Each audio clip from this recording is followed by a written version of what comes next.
Voilà, merci Ndeko Serge Makoso, merci à Kouparbola qui est derrière la caméra, merci à Pati Sumbu qui est na numérique et puis na Soulemboyo na régie finale Topesibino, Mbote Mingi pe Totombeli Bino et Bandelia Poso et Lamu na Katia Canal Kin Télévision. Bon Otoyambi Ndeko Nabiso.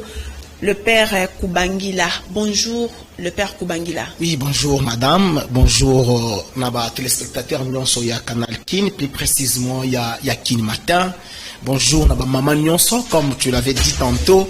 Merci beaucoup. Na mois de la femme, je te souhaite aussi une heureuse fête des droits des femmes. Merci. Aussi na Maman Sarah Niembo, Oyazali épouse ya Maître Pascal Niembo Muyumba. Ok. Et puis à Madame Rode Kouzikessa, épouse et à lui France Kouzikessa, qui est l'un des cadres de mon parti, et à toutes les mamans, toutes les femmes de la commune de Matete et de Mwamba dans son ensemble. Merci beaucoup. Bon, maman, madame, et joyeuse mois de femmes à madame Yasmine Yeye. Vraiment. Maman Yasmine, papa Kobosa na yo boye. Madame Yasmine. Vraiment. Madame Yasmine Yeye. Yeye. Voilà. Maman Yasmine Yeye, ngamo pe na pesi yo mbote siko zali. Donc nyonso ya malamu eza na ngambo na yo. Merci beaucoup. Voilà. Ndeko, le père Koubangila, Ozali, communicateur, il y a parti politique, UMR. INR. Voilà. UNR, Ozali, Union des nationalistes révolutionnaires. Yangoana, madame. Voilà. Boni santé à parti. Oui, très bien. Santé, parti Ezo Tambola Malamu. Et on a pu profiter de l'occasion pour saluer le secrétaire permanent, Maître Paulin Matuta, et Païa Azali, et puis Cordon Silvano, parti sur Tambola Malambo. Mais seulement que, oui, parti sur Tambola Malambo, mais bien sûr, il révolutionnaire. Révolutionnaire, ezali une révolution mentale. Oyo tozo luka lelo to inculquer yango na mitu ya ba congolais nyonso. Lolenge moko ya yambo ya ba révolutionnaire na personne ya Maître Pascal Niembo parce que yende azali président national ya parti na ngai. Biso tozo luba ete omoni soki otali na parti na biso ba en fait emblème na biso ezali 4 personnes munies des épées ba o bazali ko sécuriser nkita ya mboka. Alors, pour que au commun niveau ya ko sécuriser kita ya mboka, il faudrait aussi révolter pe o loba ete soki ngai congolais na sécuriser mboka na ngai te moto mosusu te aroya ko sécuriser mboka na nga. Et bongi biso moko to sala nito ba ko sécuriser. Et face ya ba situation actuelle ezo senga ete ba congolais nyonso ba se révolter. Même ba o ba na ngamu ya union sacrée. Ba congolais banso e bongi ba se révolter, ba ko soit esprit ya Lumumba, ba soit esprit ya Pascal Niembo pour que ensemble et dans une heure, tout ça dit qu'on s'allait en déjà, et puis tout ça dit qu'on la sensibilisation de porte à porte pour que finalement, tu vas comprendre que tu as les cas quand mboka moko kombo Congo, mboka mosusu ezalité. Donc voilà, mais sinon, tout ça marchait très très bien. Na kati ya parti na biso INR. Donc vous avez la sensibilisation de porte à porte. Si, tout ça, la ville Mumba Kinshasa, ton la commune Morocco. Bon, chacun de membres dans son coin. Ah, okay. Donc chacun de membres dans son coin, netinga ina mwamba, toujours la sensibilisation parce que madame Oyebi, lelo ezana batu bakosa biso mwa mingi. Batu bakanisa ka ete Congo ebongi ezala sécurisé et pas ya bapaya. Mais babosa na koloba ete soki yo moko congolais, un nationaliste c'est quoi? Yango mo biso lobi union des nationalistes révolutionnaires. Donc l'on ne peut pas être un révolutionnaire si au préalable on n'est pas nationaliste. Parce qu'un nationaliste, c'est celui qui aime son pays plus que tout. C'est un patriote. Alors, l'esprit patriotisme nous amène maintenant à se révolter pendant que nous vivons des désastres. C'est tout dans l'Est Yambo Canabiso. Pendant que nous vivons beaucoup de calamités ici à l'interne dans notre pays, il faudrait que nous, les nationalistes, et bongi na biso tout élément. Yango toye ça va peuple congolais, congolais nyonso ete. Lelo ezana mutute akoki koya ko somba mental na yo pour apesi yo li pour Matuta pour apesio et Thompson apesio Polo pour être ce qui lelo réellement qui situation ya mboka yali malamu ce qui lelo kita ya mboka ezali bénéfique pour les Congolais banso okozala na posa te que mutu ayo pesa 5000 francs pour que Hollanda ye pour oyembela ye mopa pour oyembela ye que non yene honorable mais ce qui lelo que non te ozali ko profiter réellement na ba ressources naturelles ya mboka na yo okomona ete okozoma indépendant donc voilà parce que na partie la biso to pronaka l'auto prise en charge voyez donc pendant que mutu azana auto prise en charge à longo dans la vie à dépendance omoni lelo batu bali ko sakana biso pona nini parce que tout ça même dans esprit à dépendance donc même pour mutu a raisonner et donc mutu a raisonner ici kanaye yango omona ki même okonda mboka ayeba ki bongo na côté quand même o ezali souveraineté ya mboka koloba ete mapinga ya mboka ko kosala elo côté pour ete mapinga ya EAC ekokota na nzela ya Bunagana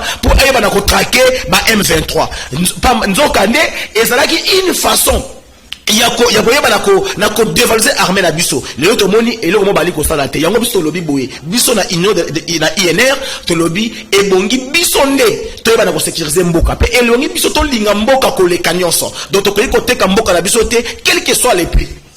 Merci beaucoup ndeko Kubangila na bandi tokozwa makamwana ya parti politique na bino na suka ya tranche ya rubrique na biso oyo so le kana nous na oye lobela ka rubrique na biso pena réalité quinoise to lobela mingi makambo ezolekana na kati ya mboka na biso ndeko ngobila to moni azosala ba descente kili na différents chantiers na kati ya mboka lecture nini azosala na ba descente ya ndeko ngobila dans les différents chantiers na kati ya capitale. Merci beaucoup madame omoni ndeko ngobila lelo ali lokola montam to kola to no loba soki mutu abomi mutu makila ya mutu wana elataka ye alors bipa nyos ya kotambola akozana makila ya mutu wana nzoto naye ndeko Chantini lolenge abomaka batu na yumbi lelo makila ya bana ya yumbi etambola na ye partout soki otali ndeko ngobila asali lelo 4 ans na tête ya ville ya Kinshasa et ali fiasco bila na ye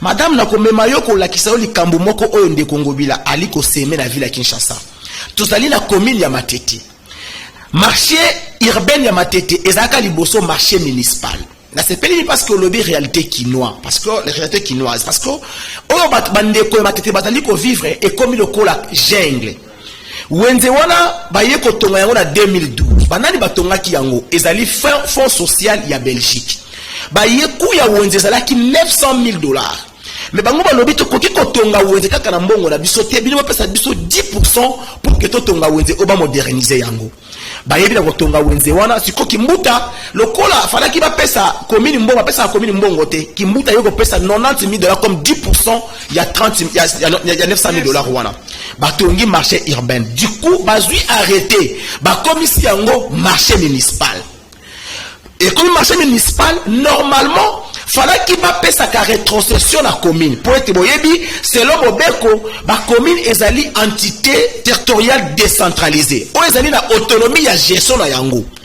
mais pas ezali été batwana ba payer sa rétrocession te pour la nini mutu oyo ba nomaki administratrice azalaki mwasi ya ancien bourgmestre ya Matete à la personne de monsieur Bailo Gaibene.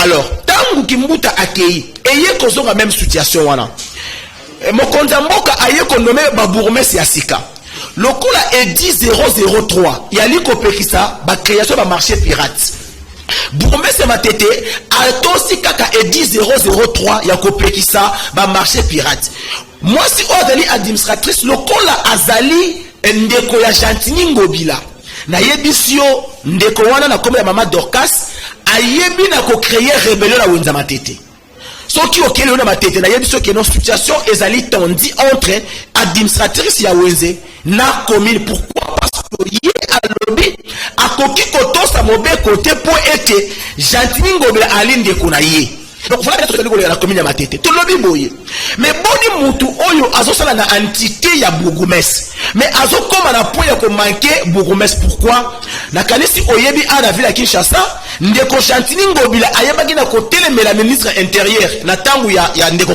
Kankonde pona nini or Gentini ali célibataire na rencontre mais ayeba na côté le menaye alors kaka bizaleli wana toye komona ete ekoti pe na wenza matete ndeko oyo azali administratrice ali côté le mela non seulement bourgmestre mais mobeko so oke na matete na base oyebi era ozo babenga ngo wenza ngwanzu wenze wana esalama na kati ya balabala na liboso ya église catholique Saint Alphonse wana tonga wenze wana bon ezaka ye madame Dorcas na kati ya wenze wana madame banda to wuta na Nazara Kishasa nanu te na yoka mutu azoteka na balabala mais ofutisi ye espace na $35. Non seulement ça, toyebi courtoisie ezali mingi na mituka. Wana ya futi saka. Madame Dorcas wana. Okay. Mais Madame Dorcas na wenza ngwazu wana afuti saka batu carte ya courtoisie chaque fin d'année. Mais na question on a tuni yo. Et ça réalité chinoise. Sur na yo, oui. Ya ba descente ya voilà. Kobila. Obandi malamo ko attaquer ye. Mais parce que ezali réalité on allait vivre. A Rolanda yo. Madame, ba descente ya Ngobila, omoni ya lokola distraction pour la nini? Pour ayeba na ko distraire opinion. Pour ayebi ete mukolo ya le 1er avril. Et ça na ba ndeko oyo ba organiser marche pour que note ba senga ba député provinciaux wa de soutien Ngobila. Yango omoni na lombango wana ayebi na ko kitakati na ba chantier mais yebi sanga. Descente yango te mutu sala kamakambo. Il faudrait que note okene opesa impulsion pour misala esalema. Mais on m'a dit que musala zo sala pesa malam parce que na bato batongi likola ba caniveau. Les lots aux victimes ba inondation qui dit parce que bato batongi anarchiquement. Madame, ndako ya ba Gentini Ngobila na lemba. Soko tuni bana lemba ya likola caniveau. Abuki yango te. Immeuble CTC na ville ala likola caniveau. Abuki yango te. Et ceux qui ont tali même stade de martyr, ils ont construit na likola caniveau. Et on a sika babuka yango. Madame, oh j'entends liko sala ils ont le règlement des comptes. Na ko pesa onda kisamoko. Azo régler ba compte n'est pas ba ki. Oui, non, moni net na lemba par exemple Tchétché. Tchétché Ngobila sengaki akota ACP. Pour yebi que ACP ezali créé sur base de la transhumance politique. Donc batu nyonso oyo Ngobila akota na ACP ba uta na ba parti ba mosusu a débaucher bango lokola yemoko azali débaucher ya PPRD. Ne a créé ACP.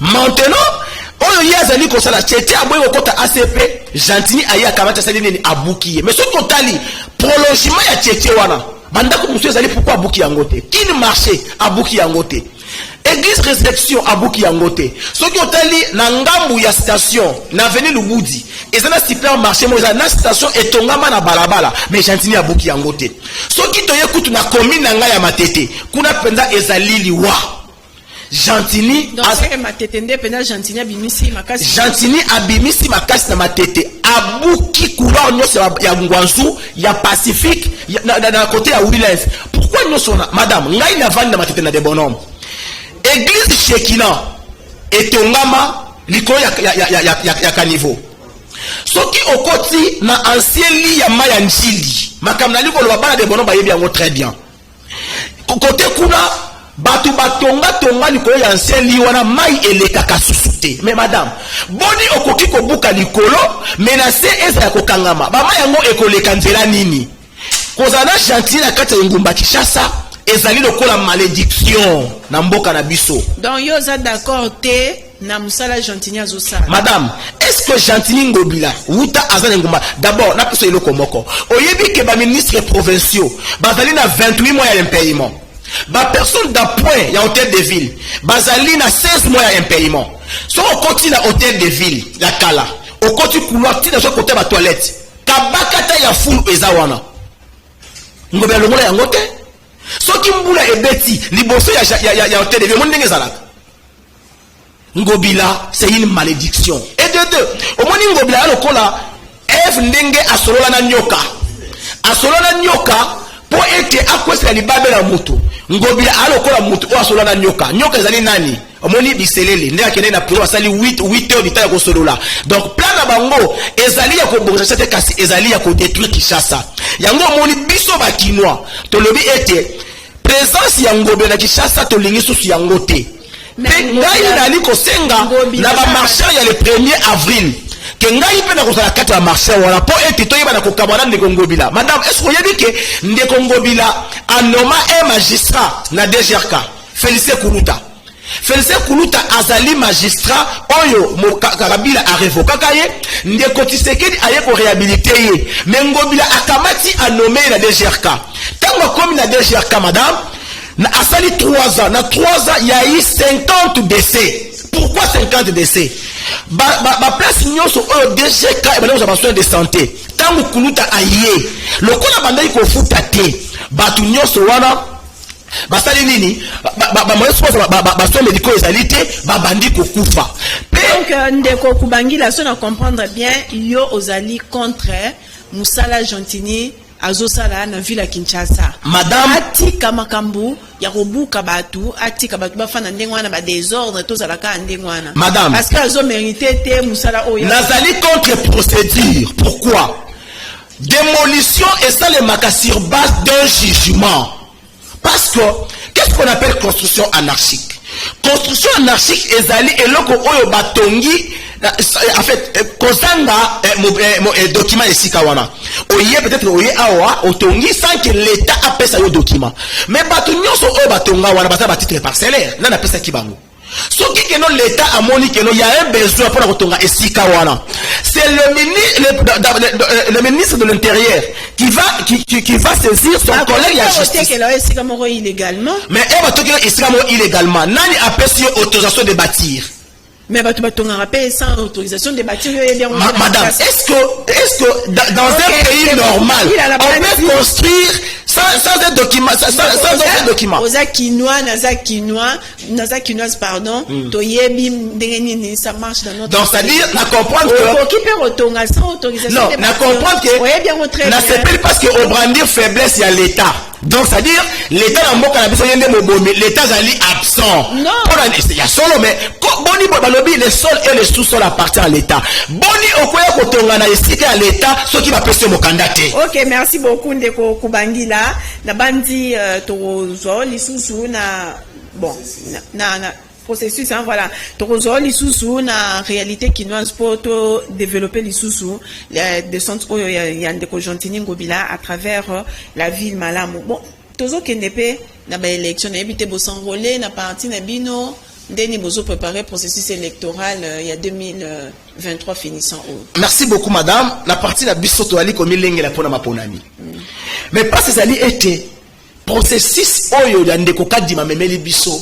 Ezali déjà processus moko biaisé pour nani wuta 2006 kino 2018 nanu na mboka na biso maponami esalema lolenge elongo banité mingi ezala ete mutu oyo batu baponaka na tanga Mobutu ezalaka nango bien non na tanga Mobutu koloba ezalaki bien parce que nga na photo na tanga Mobutu parce que lobby depuis 2018 mais l'histoire quand même na lobby oui na lobby parce que na tanga Mobutu ezalaki avec obligation ozokende ko voter ba mama na biso basi donc voter vert mais eto yesu ko na processus démocratique oyo keno lelo ozokende ko voter librement to bana na 2006 mais où en 2006 na mboka na biso na 2006 Ndeko Bemba a gagné qui ma ponami toyei comme la réalité mosusu toyei na 2011 ya Titi a gagné ma ponami toyei comme la réalité mosusu na 2018 le président élu Martin Fayulu a gagné ma ponami toyei comme la keno du coup ba yo nommer biso ya Antoine maintenant en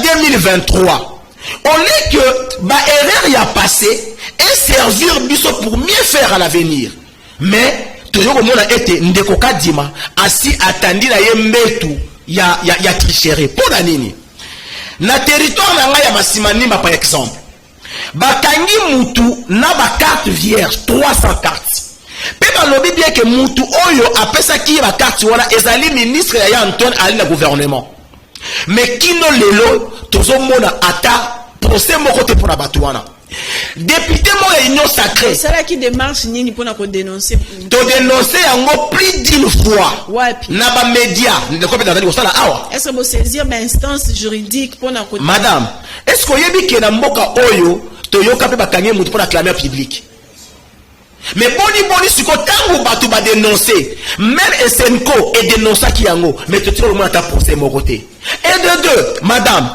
c'est l'homme Obeko et koki kozala te na ce hôtel na seli ya Kadima près de 7 personnes bazali ya espace linguistique moko Ce qui est la Cour constitutionnelle, presque 70%, il y a espace linguistique moko. INR, bino bozo préparer l'élection oyo ya fin de l'année awa lo lengenini. Merci beaucoup madame.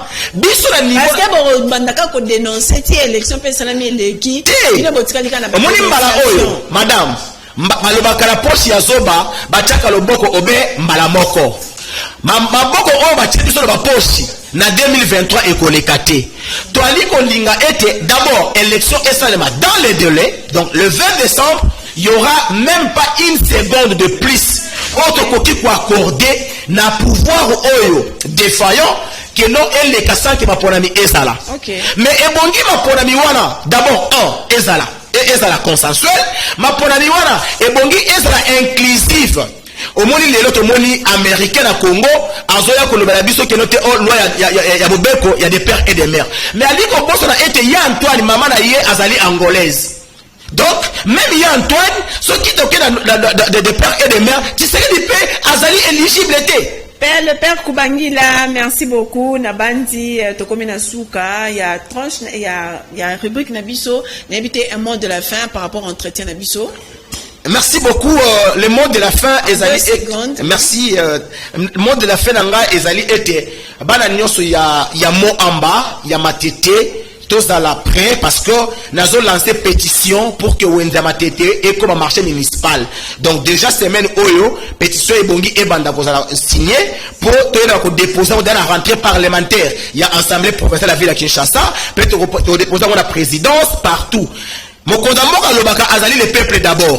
Bana Matete balsengi était Wenze wana urbain. D'abord ils ont répondre à ma critère parce que marché urbain et bongi est à la 350 tables mata. Mais quand vous avez des années, 250 tables. Donc, ils allaient qu'on réponde à la norme, il y a des urbain. Donc, ils ont la gestion de ma tête. Peli sous. Boni ba koki qu'on nomme ba bourgmestre, mais rétrocession des alités, subvention des alités. Pour passer la moussala, le rengenini. Merci beaucoup, le père Kubangila. C'était un plaisir.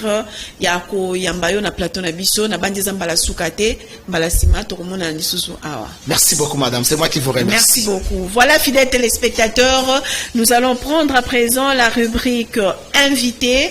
Bongo na rubrique na biso invité tozali na invité